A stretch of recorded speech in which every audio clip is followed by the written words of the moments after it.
but they're also saying that he's a shiesty motherfucker. They're basically saying that 6ix9ine should have went with other people in the gang to have as a right-hand man. Keep in mind, the whole beef that kind of erupted, that kind of fractured 9 Trey, was because 6ix9ine picked Shotti over Harv and over other individuals. Now, this is why I'm saying people are clearly extorting him. And it was extortion. Whether, of course, he wanted the benefits of, like, claiming a set or not, you basically hear Mel say, yeah, Harv, he don't steal, he just take it. Okay? Basically saying, he's not taking your money without your knowledge underneath the table on some stealing stuff. He's just taking it, okay?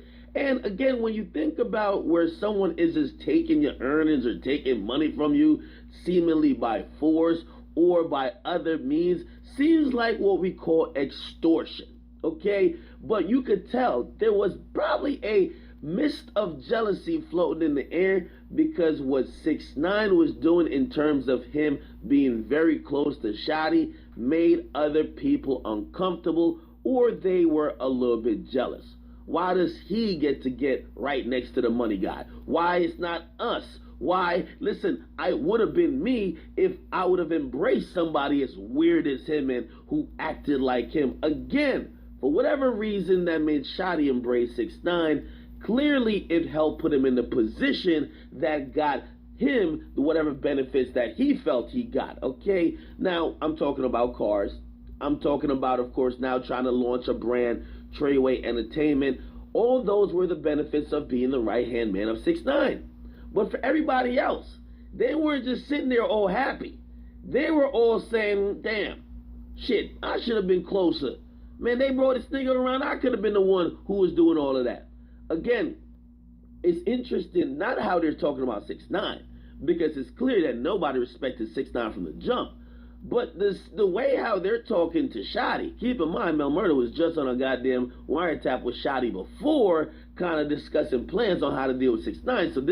So that's in the future. But before they get to that point, they're discussing 6ix9ine and they're discussing Shotti, and they're not really speaking too highly of Shotti. Imagine the people that you might have to go do decades for in prison. They think you're a cockroach, a slimy ass nigga, basically, okay?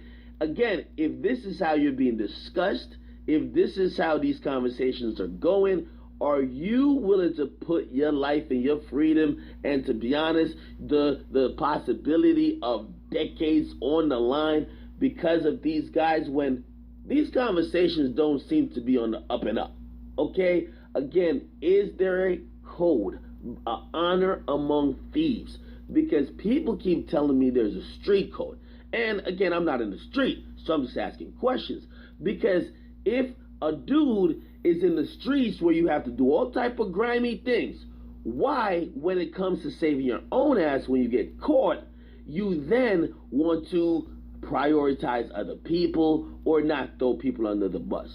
Now, I'm not saying it don't happen, because it definitely happens. A lot of people, quote unquote, stand tall. But from a lot of times what I've been seeing, people are all about that all for one and one for all type of energy until they're in that situation. Also, you know, the loyalty that comes with it, when you see how they're constantly all snaking each other and they're constantly going back and forth. Maybe it's just something where, like, even if y'all have problems, I just deal with it in the street. But you wonder what true loyalty could be in those situations. It just don't seem too right to me, okay?